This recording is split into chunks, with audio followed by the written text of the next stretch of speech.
Dr. Megan, before I give you the stage and give you our wonderful audience, I just want to give you a very special welcome to the UAE. This is your first time with us. It is, and it certainly won't be my last. This place is incredible. I'm mind blown. Fantastic. We certainly want you to come back on our stage.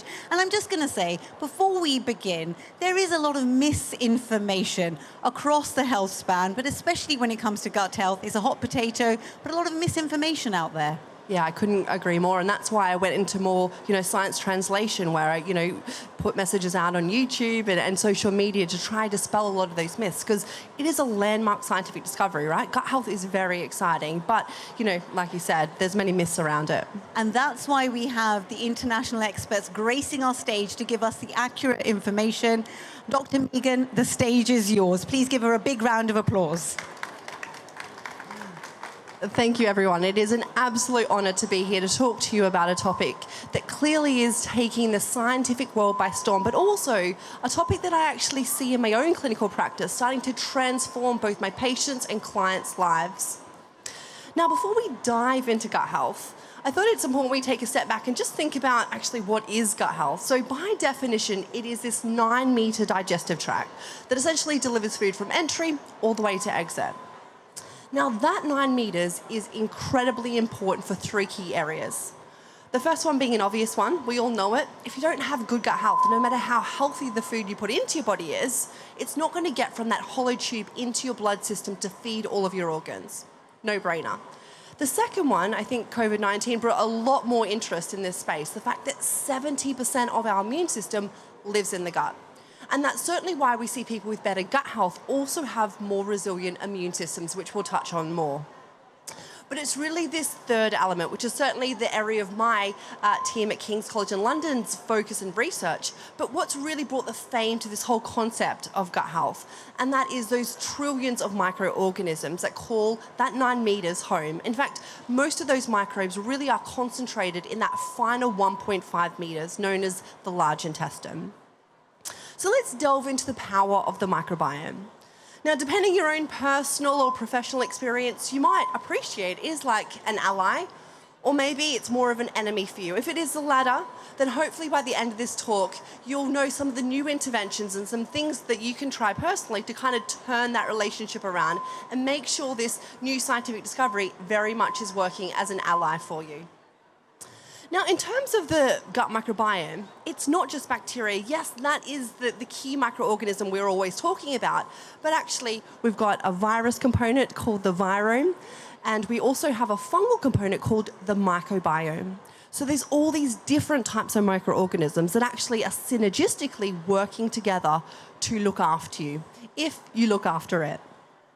Now, the exciting thing about this space is that these microorganisms literally are capable of thousands of functions, which is kind of humbling to the human ego, where historically we thought that we were in charge. We thought we did the hormone, production, vitamin production, dictating what we craved. But actually, we're now starting to appreciate a lot of that comes down to those microbes. And therefore, it's probably no surprise that a dysbiotic, so an imbalance in that community, actually has been linked with over 70 different chronic conditions. But don't worry, there's some good news coming, and I think this is the fact that really excites me, because it's so empowering. Unlike our genetics, we can't go back in time and say, Mum and Dad, I want a different set of genetics, but we can change our gut microbiome, which means that a big part of our health is actually in our hands. Now, I'm often talking about this gut everything connection, and that's because our gut microbes have now been linked to the health of literally every single organ in the body. Now, due to the interest of time, I'm just going to whiz through 5 areas that I think might instigate some interest, and we can hopefully have some time at the end for questions. Firstly is this gut hormone connection. So we know that our gut microbes are really important in regulating hormones like estrogen and testosterone. In fact, there's this group of microbes called the estrobolome, which actually turn inactive estrogen into active estrogen. And that's why we're seeing that our gut microbiome has a really pivotal role in a lot of hormone-related conditions like PCOS, endometriosis, as well as life stages like menopause. The gut-muscle connection is a really fascinating one. If there's any athletes in the room, where we know elite athletes have certain types of gut bacteria which actually give them a competitive edge. So these types of microbes help convert lactic acid into energy. So most of us, when we go for a run, we kind of get sore muscles and we slow down because of the lactic acid build-up.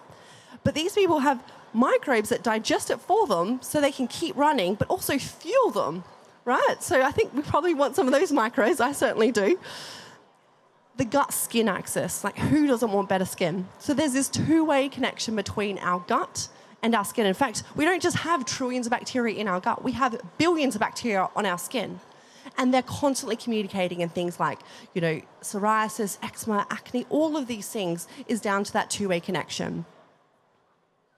The gut metabolism axis, again, really on trend at the moment, because we know our gut microbes are really important in stimulating the production of GLP-1 hormone. So many of you will recognize that as the target hormone for weight loss drugs like Ozempic.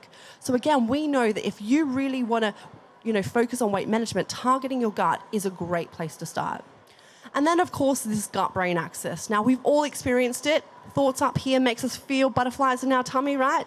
But the science actually has exploded and really gives validation to this. And I want to share a little bit more about that, because I know, based on the stats, 1 in 4 of us are likely to have a mental health event each and every year. So it's a massive blocker to well-being. So if I can impart some strategies around how we can all, maximize our gut health to support our brain axis, that's my job done. Now, I wanted to include a slide on personalized medicine and nutrition, because this is another area where our gut microbiome really is coming to the forefront and changing how we're starting to prescribe. So we know that our microbes have a really important role metabolically in terms of activating, deactivating, and even detoxifying certain drugs. And that's why we're seeing why, certain people respond to drugs in different ways. Some people it works for, some people it doesn't. Some people actually get really bad side effects. Now, most of the research has very much focused in cancer. So looking at whether we target or focus on someone's microbiome, understand the microbes living there, and whether we can then triage them to the most effective type of therapy for their cancer. But of course, it's not just cancer. There's metabolic conditions like liver conditions. And my own team at King's College in London have also looked at the microbiome in terms of predicting response to different dietary interventions. Now, who's a little bit skeptical of this gut-brain axis? Anyone want to raise their hand and be, look, I totally am. Yeah, good. Okay, I love some skeptics, because guess what? I used to be a skeptic, right? So there's 3 ways these microbes communicate, and I'll share some science to hopefully convert any of the skeptics. So when I'm talking to a client in clinic, it's usually these 3 kind of analogies I use to highlight how these microbes, very low down, actually impacting, this isolated brain in the skull, right? So the first one I like to think of like an alarm system. So our microbes activate the immune system. Remember, 70% lives in the gut. That in turn produces all these inflammatory markers, which then, activate different pathways within the body. The second one, good old mobile phone. Pathways include the vagus nerve, so microbes literally zip up messages to the brain and activate, again, different pathways. And it's the third one where actually the bacteria produce metabolites, which is like the postal service. Some of them can pass that blood-brain barrier. So another mechanism how these microbes are really impacting what's going on in our brain. So here's one of the scientific studies. It was over a decade ago, but this is a study that made me go, right, okay, this gut-brain axis is legit. This is not just hippy-dippy stuff. So what the researchers did is took a group of people and put them through this functional brain MRI. So this is me, one of the dummies at our clinical trial at King's. And what happens, they show different images, right, as people are going through and looking at what parts of the brain get activated. So they did that to everyone at baseline. They then randomized them to one of 3 groups. So one of them received the live bacteria, one was non-fermented milk, and one was no product at all. And the live bacteria and the non-fermented milk were blinded, so no one actually knew which group they were in. So really important to overcome that placebo effect. Then they repeated those functional brain MRIs after 4 weeks of the intervention and showed uniquely in those who received the live bacteria, they had a decrease in the part of the brain associated with emotion, suggesting they'd be more resilient to negative stimuli that kind of face them in day-to-day life.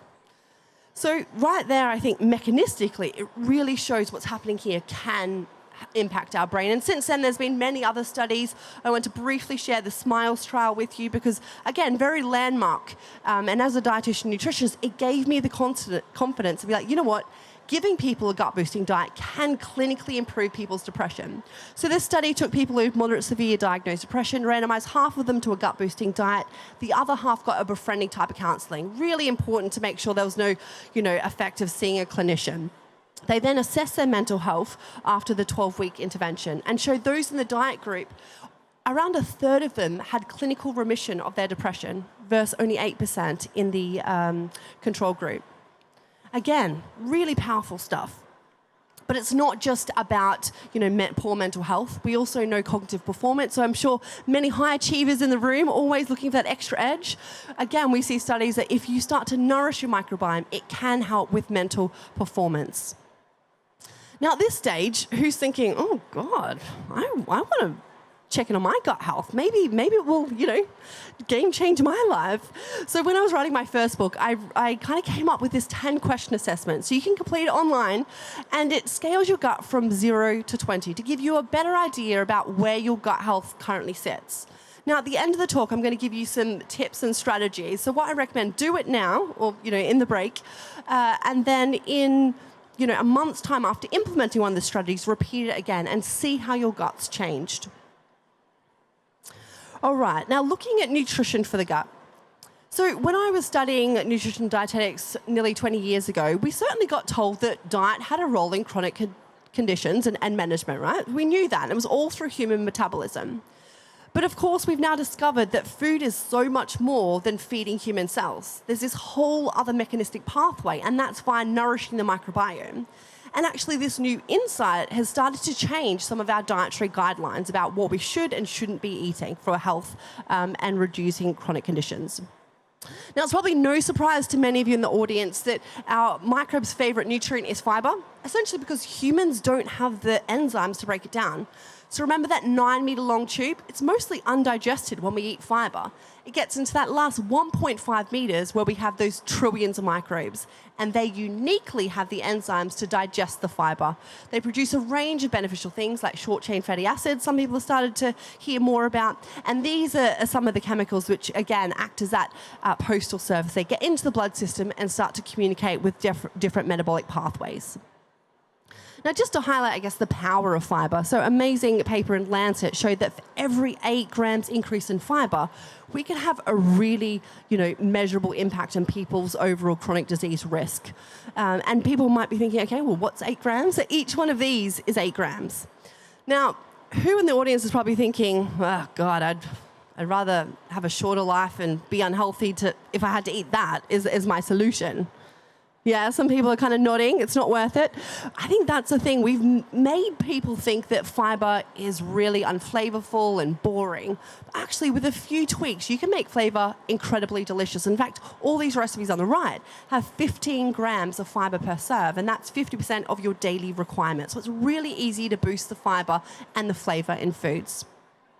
But of course, it's not just about fiber. Research has very much progressed. We know there's many factors which impact our gut microbiome. Of course, diet is one of the most amenable and therefore one that we're most in control of. And many things we know, probiotics, polyphenols, fermented foods, these are words I'm sure many of you started to hear about in terms of intervening on our gut health.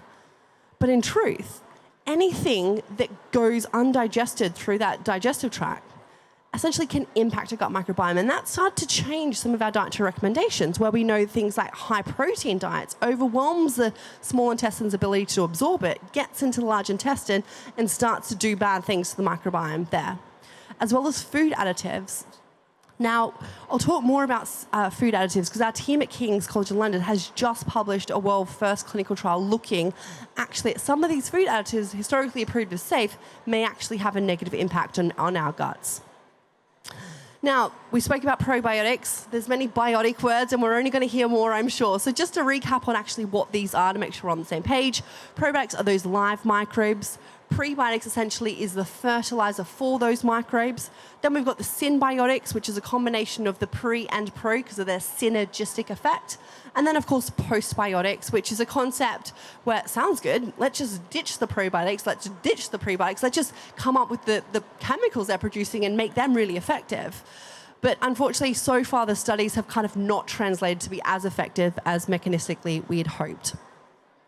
So just touching on probiotics, because it really is the area with the most scientific studies around it. So this amazing Professor Al Metchnikoff first came up with the concept, essentially going, well, hey, if there's the bad microbes and the good microbes, why don't we just like kill off the bad microbes with the good microbes? Hence the, the concept of probiotics, which was really innovative for its time. But let's fast forward, a century and 50,000 publications looking at probiotics. We now appreciate that is way outdated and very simplistic. We need to start using probiotics to be very strain specific. So a lot of the guidelines, in fact, all of the guidelines out there around probiotics are very much saying you need to use the right strain, i.e. type of bacteria, at the right time in the right way.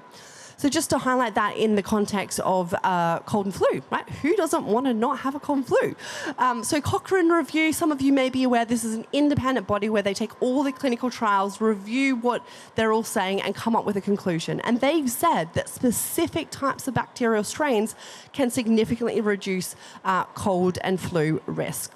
And just to look at this in a little bit more detail, so there's one study looking at combination of BB12 and LGG in babies and infants, and showed that actually compared to placebo, so again, takes out that placebo effect, babies taking this combination and have this 50% reduction in their risk of upper respiratory tract infections their first year of life. So any parents in the audience will appreciate that's, a pretty impressive figure. But it's not just that. So this combination, again, has been shown in adults to reduce the duration of cold and flu by 2 days compared to placebo, as well as severity of symptoms by over 30%. So the concept here is that probiotics can be really effective. We just need to use them effectively, because there is no scientific studies out there that says a general probiotic will help with your general gut health. We'll touch on the tips to improve your general gut health, but different strains can start to have clinical, meaningful impacts. Again, we just need to get specific. And it's this concept that led to the development of smart strains, which very much is, clinically formulated exactly based on the clinical guidelines, which comes with the concept of using the right strain at the right time in the right way. And it is going to be launching in the UAE very soon. Okay, let's take a step forward from fecal microbiome transplants. From probiotics to look at fecal transplants. Now, I know it's lunchtime, and this is a topic that people don't necessarily want to talk about, but I think it was really important that I shared it, because actually the scientific studies in this space are game-changing. They can be life-changing. So for those who are new to this, essentially it is kind of what it sounds like, transplanting the poop of a healthy person into someone with a disease state, right? And this therapy has actually been used to save lives for many years. It's used in all major hospitals for antibiotic-resistant C. difficile infection. And that science has then led people to go, well, you know what, actually, maybe it could work for other conditions, right? Because our gut is all powerful. So there's many different clinical trials underway, looking from type 2 diabetes, to IBS. But actually, the one with the most promise is ulcerative colitis, so a type of inflammatory bowel disease. And this is hot off the press paper showing that actually had a significant improvement across the 6 studies looking at fecal transplants in UC. And actually, in London, some of the major hospitals are now starting to use fecal transplants for ulcerative colitis, which is pretty revolutionary. Now, in the last 5 minutes, I just wanted to share 4 dietary principles that hopefully you can start to implement in your own life, maybe your family's life, so you can start to, really enhance or maximize your own gut health using the latest science. Now, the first one, mostly plants. Looking at a few faces, I'm seeing people go, oh God, again, don't want to just eat the boring greens, but actually there's 6 different plant-based food groups. I call them the Super 6, and each different category provides our gut bacteria with different types of nutrients. So think about your own diet. Have you had something from the Super 6 today? If you haven't, maybe make that your challenge. So you can see there the whole grains, legumes, herbs and spices, fruit, nuts and seeds, and of course those vegetables. Now, anyone in the room, again, I know every audience is always going to be, some people just don't like plants, the flavor of them. They know they're healthy, they just can't eat them. Rest assured, there are some good clinical trials out there showing that if you start to sneak them into your diet, actually your oral microbiome, so we've got, billions of bacteria in our mouth too, start to change, and our taste preferences start to change. So if you have to blend, some veggies in and hide them in for your family, actually over time, they'll start to appreciate them more. The second principle is diversity all the way. Now, a lot of people probably are aware of people talking about the American Gut Project, where they were the first ones to show that people who ate at least 30 different plants a day had better gut health than those who ate the same 10 on repeat, even though they'd match for fiber and amount of plants. And that essentially comes down to the fact that each different plant has its amazing kind of community of plant chemicals. So a boring apple, right? 300 different phytochemicals, including 100 million bacteria. It's pretty impressive, and that's just a boring, humble old apple. So if you extrapolate that out, you appreciate that actually we need to start thinking of diversity. Now, in terms of what 30 looks like, you're looking at that and you're probably thinking, again, I'm a busy person. I do not have time to cut up all that stuff. But it's such an easy hack, right? So whenever you're at the supermarket, don't just get the broccoli, get the stir-fry mix. Same with your fruit. Don't just get blueberries, get the mix pack, because each different species has a different profile to feed your microbiome. The third one is what I mentioned about going for whole and not refined. So this is based on our King's research, where, again, 400 plus additives were approved as safe, right? All the human studies have shown that, but that was before we understood about our gut microbiome and the importance of that. So we've had to start to retest a lot of these food additives. And one of the categories our team at King's has looked at is food emulsifiers. These are found in thousands of food products on the market. And we did this world-first clinical trial where we randomized people to getting a low emulsifier diet or emulsifier-containing diet. And these people had mildly active Crohn's disease.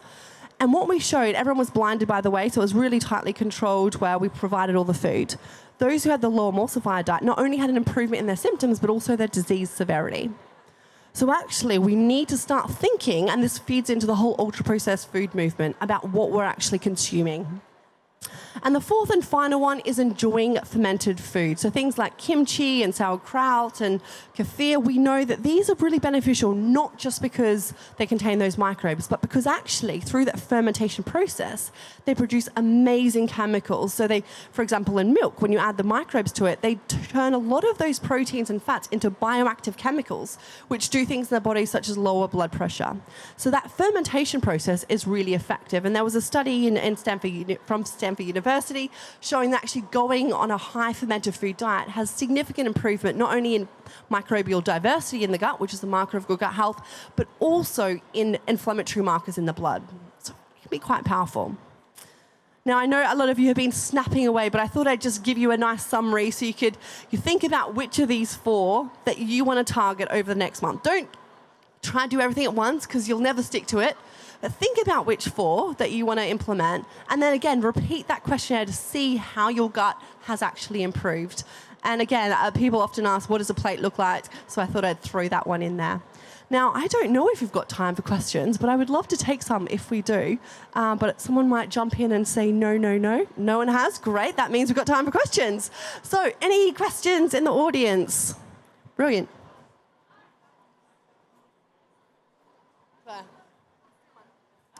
Thank you. Thank you very much. Fantastic talk. I really enjoyed the way you brought out microbiome research to the audience here. Just wanted to share something that you may not be aware of, or you may be, that M42 in fact brought microbiome testing, one of the first companies that brought it to UAE, and in fact is the only company delivering shotgun metagenomic sequencing in the UAE. And it's something, as I'm a gastroenterologist, I work at MH Dubai, and I make use of it every day in gastro practice, and actually patients love it. The individualized, personalized way you can offer advice to patients is fantastic. I think the question I have for you is about, there's so many different companies now bringing it in, and there's so much variability in how they process things and how they offer advice.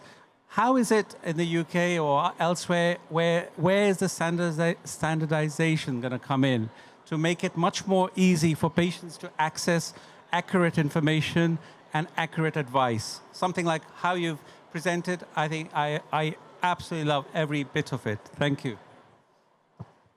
Thank you very much. I mean, that's a fantastic question. Actually, there was a paper that's just been released by some of my colleagues looking at this. How can we standardize this microbiome testing? And what I would say is, amazing work of M42 looking at shotgun, right? Because a lot of the tests on the market only look at 16S. And for those who don't really know these terminology, essentially that's just looking like at a teeny profile of the microbes, whereas the shotgun actually looking at all the microbes there and gains a better understanding of what the different functionality is, right? Because I think one of the things we're learning about microbiome testing is, there is, still thousands of microbes, things like the virome, the viral component, the microbiome, the fungal component, which we actually don't know what they're doing. So I think there's a really exciting space for innovation in microbiome testing, and I love about the shotgun sequencing. I mean, that's what we need to be looking for, more detailed information instead of kind of this top level, which actually doesn't help clinical insight at all. I think I may be kicking it off stage now, but if anyone's got any last-minute burning questions. Everyone's afraid of the microphone? All good. Well, I'll be around if anyone has any personal questions they want to run past me. But thank you again for having me. It's been an absolute pleasure. Thank you, Dr. Megan Rossi. Super approachable. If you have burning questions, do grab her off stage, as we are standing off stage now. And also, just to outline, on social media, where can people follow you for more information? At theguthealthdoctor.com. There you go. Fantastic. Another big round of applause to Miss Dr. Megan Rossi. Thank you.